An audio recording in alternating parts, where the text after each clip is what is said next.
Episode की शुरुआत यहाँ बिल्कुल उसी सीन शुरू होती है। कैरन के सोल तो यहाँ चिल्लाते हुए हौचले से कह रही थी कि ऐसा मत करो, इससे तुम्हारी जान खतरे में आ जाएगी। लेकिन दूसरी तरफ फॉर्चून तो उसकी कोई भी बात नहीं सुन पा रहा, जिस पर वो यहाँ करेंसी कहती है कि यहाँ से निकलने का सिर्फ एक ही रास्ता है। तुम्हारे टोटल 7 डिवाइन एग्जाम होंगे और तुम्हें उन्हें पार करना होगा, जिनके बाद ही तुम्हारी डिवाइन अवेकेनिंग हो पाएगी। अगर तुमने उन टेस्ट में से एक को भी फेल कर दिया तो उसके बाद तुम्हारी बॉडी खुद वो होती है शेडर हो जाएगी।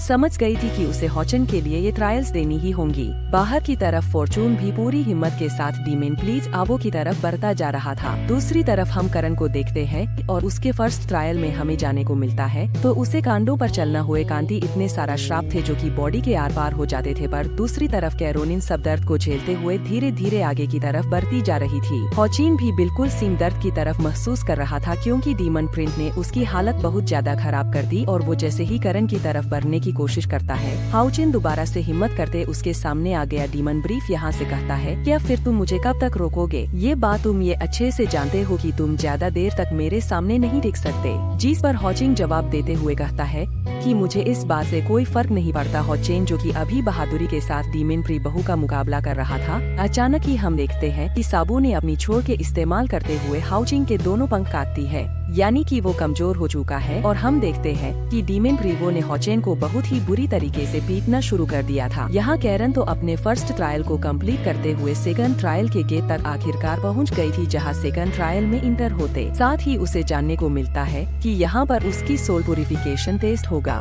कैरन को तो इस बारे में कुछ भी समझ नहीं आता, इसलिए वो थर्ड ट्रायल के गेट की तरफ तैरना शुरू कर देती है। पर तभी अचानक हम देखते हैं कि वहाँ पर कांटों से बनी हुई कोई चेस है। इसी के साथ आते हुए कैरन को जकड़ लिया और तबीयत अचानक कैरन अपनी फुल पावर्स का इस्तेमाल करते हो उन चेन्स को डिस्ट्रॉय कर चुकी और इसी तरह वो तीसरी के साथ फ्लोट करते हुए थर्ड ट्रायल के गेट में एंटर हो जाती है। जबकि बाहर की तरफ हम देखते हैं कि डीमन प्रीवा उन्हें अपने खंजर को हाउचिंग की बॉडी में घुसा दिया, जबकि दूसरी तरफ हम कैरोन को देखते हैं जिसके थर्ड ट्रायल के दौरान हम देखते हैं कि कई सारे शैडो हैंड्स ने उससे जकड़ कर पीछे की तरफ की शेड शुरू कर दिया था और वो हिम्मत करते हुए धीरे धीरे फोर्थ ट्रायल गेट की तरफ बढ़ती जा रही थी। महल की तरफ फॉर्चून भी यहाँ मौत की कगार पर पहुँच चुका था। उसकी बॉडी में ज्यादा जान नहीं बची थी, लेकिन वो अभी भी आगे की तरफ बढ़ने नहीं दे रहा। फुल ट्रायल के दौरान हम लिखते हैं कि करण को एक तो फॉर्म के अंदर से गुजरना था, जबकि फिफ्थ ट्रायल के अंदर करण के ऊपर आसमान से आग की बारिश हो रही थी। लेकिन वो पीबी इन सब चीजों को झेलते हुए फिफ्थ ट्रायल के अंदर एंटर हो जाती है, जो कि बहन की तरफ डीमोन प्रीसाबो भी हाउचिंग को लगातार पीट रहा था और वो ये सब याद करता है कि ड्रीम पैराडाइज में हाउचिंग ने उसे कितना सारा शर्मिंदा किया था।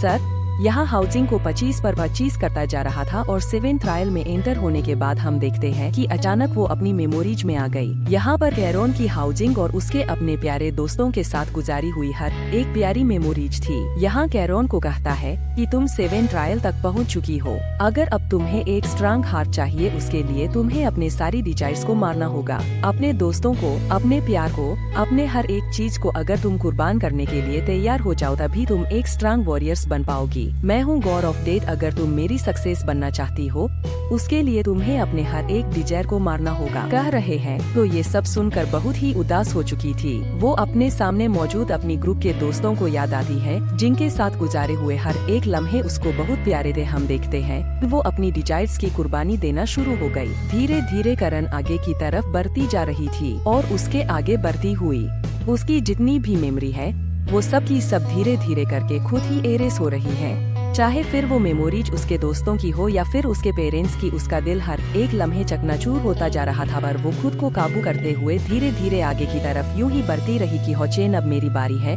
तुम्हें प्रोटेक्ट करना। यहाँ पर कैरन का लास्ट ट्रायल भी कंप्लीट हो चुका था, जिसको हम देखते हैं कि गॉड्स ऑफ डेथ काफी कूल तरीके से कैरन के सामने आकर खड़ा हो जाता है। बाहर की तरफ डिमांड प्रीत साबू ने भी ऑलमोस्ट अपना मकसद कंप्लीट कर लिया था। ओडी मनप्रीत साबू भी यहाँ पर अपनी इस्तेमाल करते हैं, उसकी जान लेने ही वाला था। पर तभी अचानक ही पावरफुल अटैक उसकी तरफ बढ़ना शुरू होगी, जिसे देखकर उसे डॉज करते हैं। वो पीछे की तरफ फंस जाता है। वो अपने सामने की तरफ देखते हुए कहता है कि ये नहीं हो सकता क्योंकि यहाँ पर कैरन की गोडा वीकनिंग कंप्लीट हो चुकी थी। दूसरी तरफ कैरन भी इस डिवाइन ऑफ वीकेंडिंग के बाद काफी सारा बदल चुकी थी। वो दिखने में काफी सारा कूल और खतरनाक लग रही थी।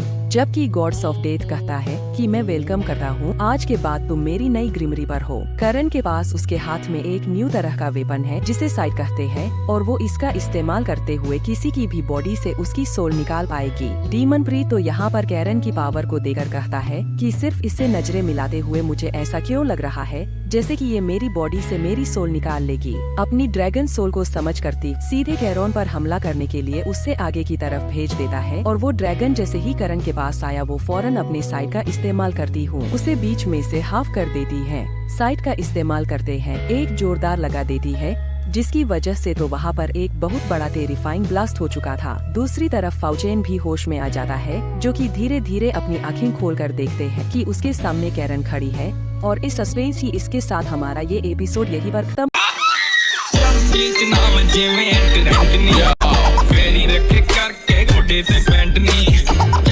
लगे ना पट्टू लाऊं